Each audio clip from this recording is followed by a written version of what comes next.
ըստ ձեզ, արդյոք քաղաքական պատվերի արդյունքում է, որ այսօր Կարեն Անդրեասյանը հրաժարական տվեց։ Այդ իր տեսակետն է, ես չեմ կարող իր տեսակետի վրա բռնանալ, բայց ես նույնպես այդ քաղաքական թիմի անդամ եմ եւ այդպիսի պատվեր ես չեմ լսել, չեմ տեսել, չեմ զգացել։ Ուրիշ բան է, որ առանձին պատգամավորներ, ինչպես դուք ասացիք, ինչ-ինչ երևույթներից, իրավիճակներից ելնելով դժգոհություն ունեին եւ այդ դժգոհությունը արտահայտեցին։ Հիմա եթե արտահայտման ժամանակ ինչ-որ բառ կամ արտահայտություն այնպեսին չի եղել, որ ասենք որևէ մեկին դուր է եկել, դա բոլորովին այլ բան է։ Ես կարծում եմ, որ ընդհանրապես այդպիսի հրահանգ կամ այդպիսի որոշում կուսակցության մեջ չի եղել, չկար, եթե լիներ ես անպայման կիմանայի։ Ճշտող հարց, շատ ներողություն։ Այսինքն այդ քննադատությունները, դիրքորոշումները կամ ինչ-որ տեղի ունեցել ազգային ժողովում արդյոք կապ ունի այս հրաժարականի հետ ձեզ, որից կապ կարող եք տեսնել, թե ոչ։ Գիտեք ինչ, բացարձակ չեմ կարող ոչ ժխտել, ոչ պնդել, հնարավոր է, որ ինքը իր գործունեության ընթացքում որոշակի հարցերի լուծումից ինքը իր գործունեությունից դժգոհ է կամ բավարարված չի այդպես ասեմ, եւ դրա համար էլ լսելիքին որոշել է հրաժարական տալ։ Մենք պետք է հրաժարականներն ընդունենք սովորական կարգով, վերջապես արդեն 25-րդ տարին է մենք ժողովրդավարական պետություն ենք կառուցում եւ շատ հնարավոր է, որ առանցին պաշտոնյաներ հրաժարականներ տան։ Քաղաքակիրթ եվրոպական երկրներում վերցրեք Իտալիան եւ այլը, այդ հրաժարականներին այդպես ժողովուրդը կամ չգիտեմ հասարակությունը առանձնապես շատ ընդգծված, առավել ևս ողբերգական գույներով չի նայում։ Երևույթ է, նորմալ երևույթ է, ինչ է պատահել։ Հավերժ որևէ բան չկա։ Հավերժ միայն հայրենիքն է ու ժողովուրդը, մնացած պաշտոնները ժամանակավոր է։ Սամվել Ալեքսանյանը, Ռուբեն Հայրապետյանը, այսինչ մարդիկ անգամ բնականաբար դիմավորում են հանդիպումներ է, Սաղկաձորում կայացել է հանդիպումներ։ Ես չգիտեմ ճիշտ ասած, բացարձակ տեղյակ չեմ եւ չեմ կարծում, թե իրականության մեջ հանցագործ աշխարհի վերնախավը եկել են Ծաղկաձորում իրենց նոր տարին դիմավորում։ Ռեալ չեմ համարում։ Կարող է ինչ-որ մեկ, երկուսը, որոնք իրենց հեղինակություն են համարում կամ ինչ-որ մարդիկ համարում են, այդ մարդիկ կարող է այդ պահին եղել են Հայաստանում կամ Երևանում։ Կարծում եմ, որ ինչ-որ Այրեբունի օդանավակայանում ենթադրենք այդ ուղղաթիռներն ու գործանիշները պետք է գործեն, այլ մեքենասարկավորումներ, այլ ռազմական տեսակներ չի բացառում, որ նաև այլ վայրերում, այդ թվում նաև Գյումրիում տեղակայվի, որտեղ կրկնում եմ, այդ գժդությունների վերջը դեռևս չի եղել։ Ռուս-թուրքական, այդպես ասենք, հարաբերությունների լարվածության վերջը չի երևում։ Բնականաբար կարծում եմ, որ ինչպես ասացի,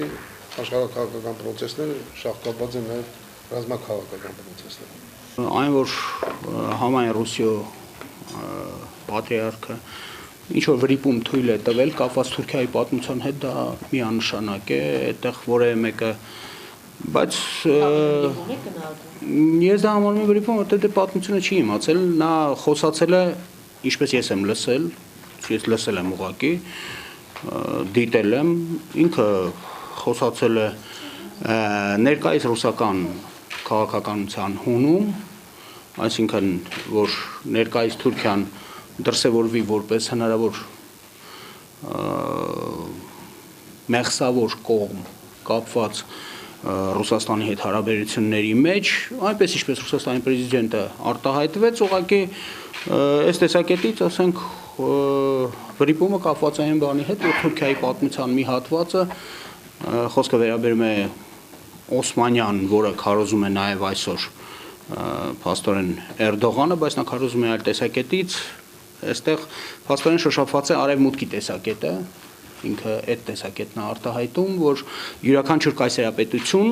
անկախ նրանից որի մասին ենք խոսում, պետք է իր փոքրամասնությունների հետ լեզու գտնի, որ պահպանվի որպես կայսերապետություն։ Պետք է ուրիշ բան է, որ դու անդրադառնում ես անցյալին։ Հիմա չէ։ Ասել, որ ինքը պատմություն չգիտես, ու գիտեք ինչ բարձր ինտելեկտուալ են այդ։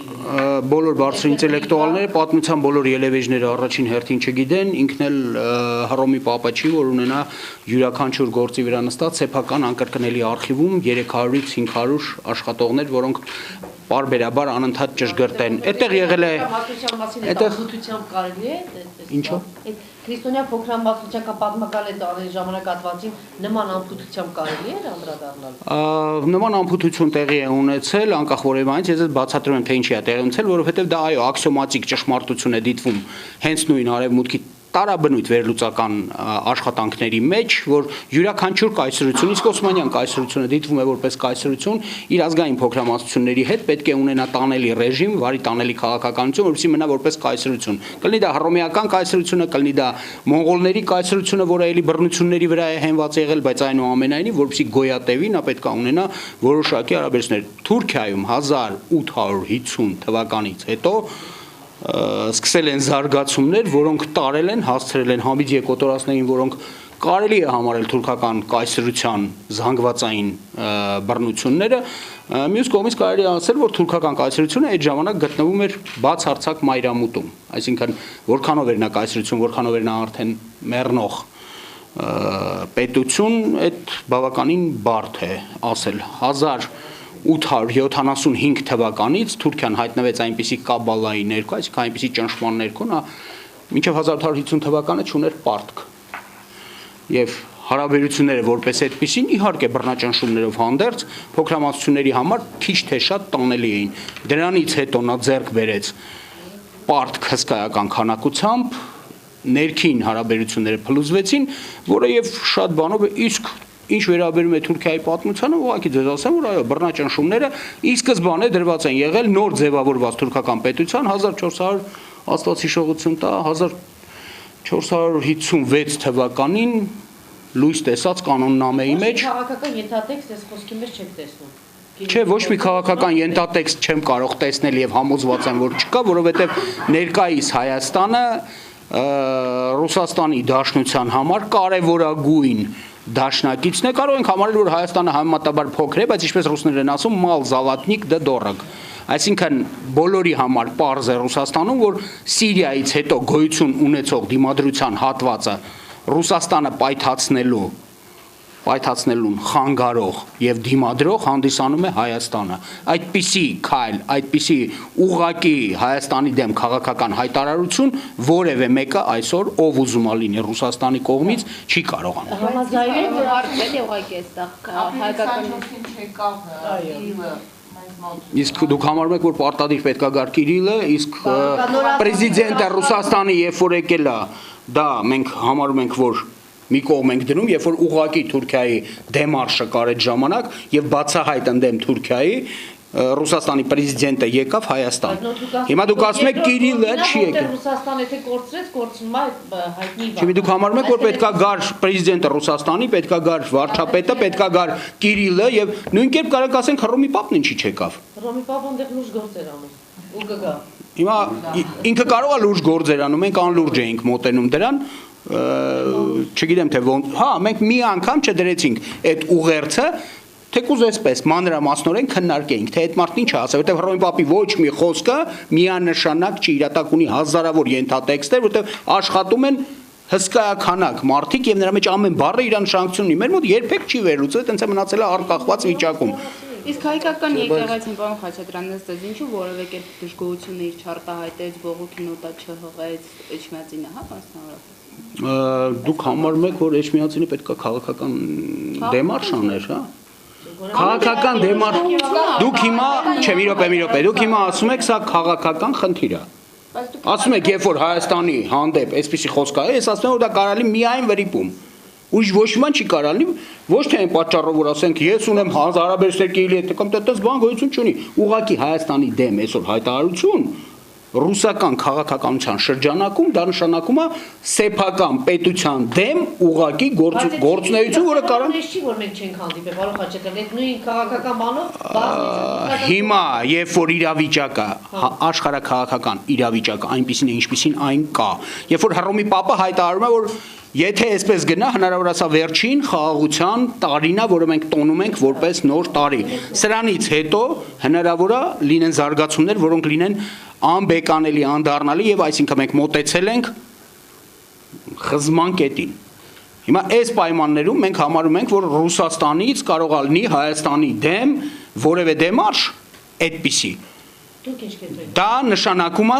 ռուսական շահերի պետական դավաճանություն, եթե այդպես ասենք։ Չի բան չկա, դա վրիպում է, որը Բայց չպետք է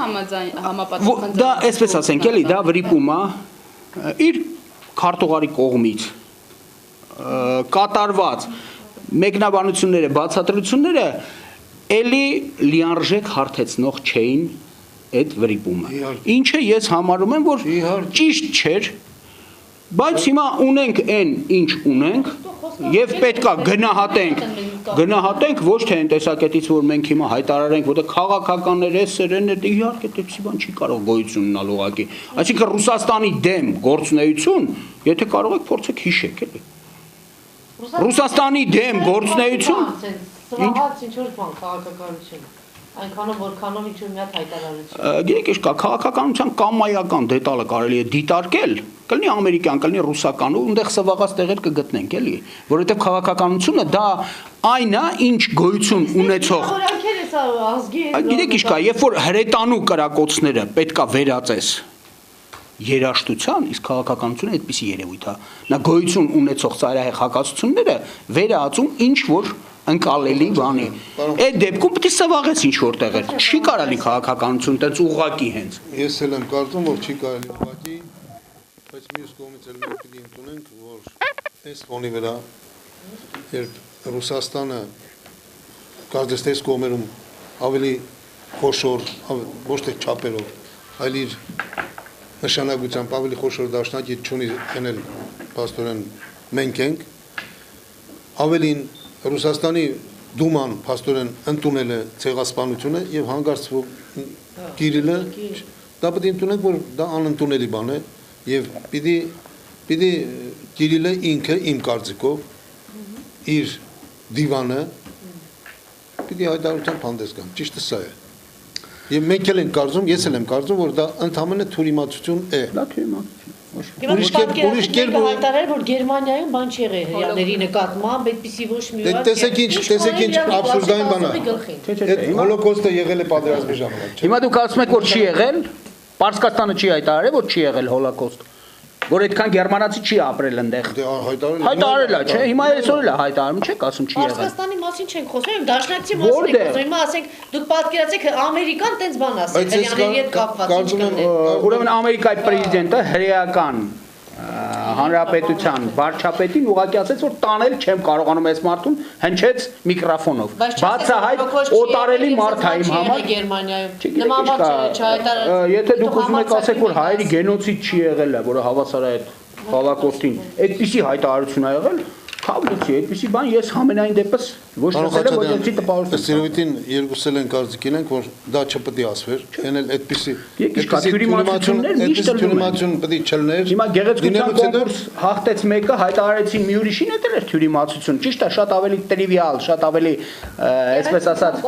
բայց սա դրա համար ասի շատ ավելի բարդ է։ Պարոն Խաչատրյան, սրա մեկնաբանությունը մենք պետք է այնպես չտանենք, որ դա դառնա հիմնակար, անկյունակար մեր երկու ժողովուրդների պետությունների հարաբերությունների։ Իսկ չի դառել հիմնակարը։ Ես չեմ կարծում, որ դա հիմնակար պիտի դառնա։ Ընդհանրապես դա պիտի ընդունել որպես թյուրիմացություն եւ թյուրիմացությունը ով թույլ է տվել պիտի պատասխանը։ Ինքը հայտարարությամբ հանդես գա ու վсё վերջանա։ Որովհետեւ իրականում այդ երկիրը իր պետական մարմնով ցեղասպանությունն ընդունել է։ Այդ երկիրը իսկապես մեր բարեկամ երկիրն է։ Այդ երկիրը այսօր մեր անվտանգության երաշխավորն է, մենք իրեն համար չափազանց կարևոր դերակատարում ունենք իր երկրի, իր շահերի համար, այնպես որ մենք ինչպես ասում են, այս փոքրիկ դետալը, որ տեղի ունեցել, թյուրիմացությունը, այսպես ասեմ, դա չպետք է դարձնենք չափանիշ։ Բայց մի բան էլ է տեղել, եթե կարելի է։ Ինչը։ Ինքը պետության բաժին չի Ռուսաստանում, էլի։ Դա, այսպես ասած, պետությունի համակարգ է։ Պետությունը իր կարծիքն ասել է Պետդումայի որոշմամբ։ Ես եղել եմ Չիտա քաղաքում, իսկապես հանցագործությունների շատ բարձր աստիճան։ Մարդկային պատկերացումներով, մեր հայկական պատկերացումներով բավականին զավեշտական մի քաղաք, հա, որտեղ մարդասպանությունները սովորական երևույթ են, էլի ես հասկանում եմ, որ այդպիսի մտածողությամբ մարդ, հա, մի քիչ էլ շեղված, հիմա այսպես է, էլի, եթե մենք շատ նրան էլ չհասնի, էլի, որ հանգարտ դառնա անմեղսունակ այդ մարդը։ Նա անմեղսունակ չի եղել։ Ոնց կարա անմեղսունակ լինի, երբ որ հեռախոսով զանգել է, պայմանավորվել է, չգիտեմ, հացա եւ այլն։ Մեզանում ուղղակի պետքա շատ կոշտ դրվեր խնդիրը, որ հա, վերացվում է այդ հարցը, այս մարդը պետքա գնդակահարվի։ Նրան մենք չպետք է պահենք մինչև 95 տարեկանը։ Կարող է ապրում 102 տարի, ես չգիտեմ ինչ։ Դա ինքը ներքին խայտառակության ինչ-որ մի տարր է դառնալու մեր համար։ Պետք է այդպես լիներ։ Ես գտնում եմ այդպես, ես դա հայտարարել եմ առանց թաքցնելու։ Ոչ միայն մեր համար, առաջերտին հենց ռուսների համար։ Բայց ռուսների համար ինչ է, ինչ-որ մեկն է, որը ինքը Իրանով մի բան չի ներկայացնում, ինքը Իրանով ոչնչություն, հա։ Հիմա ինքը եկել այստեղ կատարել է հանցագործություն, որ չպետք է անել։ Այսինքն սա ազգային չի, էլի սա ընդհանրապես անհասկանալի կենտանի է, որը այդ մարդուն պահել։ Ինչ է նշանակում պահել, ինչ է նշանակում միջազգային պարտավորությունների տակ մտել այդ դեպքի առումով։ Ես ճիշտ ասած ես կարծում եմ, որ հիմնականում համաձայն եմ ձեր հարցադրման հետ, որ եթե հնարավոր է, իսկ դա պետք է արվեր, ամենաբարձր, ամենադաժան պատիժը, որովհետև դրանից դաժան բան ինչ արել է այդ կենտանին, այդ չգիտեմ ինչպես կոչեմ, ուղղակի դժվար է պատկերացնել։ Ես կարծում եմ, եթե հնարավոր է, օրենքը թույլ կտա, մենք հնարավորություն ունենք բարձրագույն պատիժը կիրառելու, կարծում եմ արդարացված կլինի։ Իհարկե, եթե դա հնարավոր է, եթե ինչպես պարոն Վարդան Խաչատրյանն է ասում, մորատորիում հայտարարվի, չգիտեմ, որպես բացառիկ դաժան դեպք, այդ դեպքի համար կիրառվի, եթե այդպիսի պրակտիկա կա, ես մասնագետ չեմ, իրավաբան չեմ, չգիտեմ։ Եթե կա այդպիսի պրակտիկա եւ դա կարելի է կիրառել, ես դեմ չեմ լինի, որ ուղղակի ճիշտ կլինի, որ կիրառ, ոչ միայն դեմ չեմ լինի։ Իսկ ինչ վերաբերում է երևույթին, երևույթը անսահման զայրացուցիչ է եւ կարծում եմ դա ամեն հիշելով էլ ցավ է պատճառում։ Անընդհատ ցավ ես ապրում։ Ես այդ օրերին եղել եմ Գյումրիում մի քանի անգամ, գիտեմ թե ինչպեսի համազգային ողբերգություն էր ապրում մի ամբողջ քաղաք, ու շիրակ աշխարհը, հավատացեք։ Երևանում էլ նույն ծանր վիճակներ, բոլորը սվատված ենք, բայց այնտեղ դա աներևակայելի բան է, մի ամբողջ ընտանիք մտնեն քնած տեղը, սպանեն, մորթեն երեխայի սպանեն։ Մի խոսքով դա որևէ երևակայությունից դուրս է եւ եթե մարդկությունը ստեղծել է պատիժ, ծանրագույն պատիժ, ուրեմն ծանրագույն պատիժ հենց այդպեսի դեպքի համար պետք է լինի։ Առնվազն տարօրինակ չի, որ ռուսական ռազմաբազայում է դատավարությունը։ Իսկ ինչ նշանակություն ունի, որտեղ է դատավարությունը։ Մի հատ ինձ բացատրեք, ես հասկանամ, ինչ որտեղ պետք է լինի, չէ՞։ Բա որ հիմա պատկերացրեք, բերում ենք մեր դատարանում եւ դատարանում մի հատ հայ երիտասարդ հնարավորություն է ստեղծում, ենթադրենք այդ շանը սատկացնելու։ Կամ մի հատ նռնակ գցելու, որ մեռնի մի քանի ոգի դրանից ինչ է շահում, մեր ազգը ինչ է շահում։ Ինչ անը, դե պետք է Այնտեղ գոնե այդպիսի պատահականությունից կամ այդպիսի դեպքից ապահովագրված է, ես այդպես եմ հասկանում։ Այդպիսի պատահականություններից եւ այդպիսի անցանկալի երևույթներից ապահովագրված կլինի, որովհետեւ եթե այնտեղ այդպիսի ռում գծվի, ոչ միայն այդ շունը կսատկի, այլ տարբեր լիքը մարդ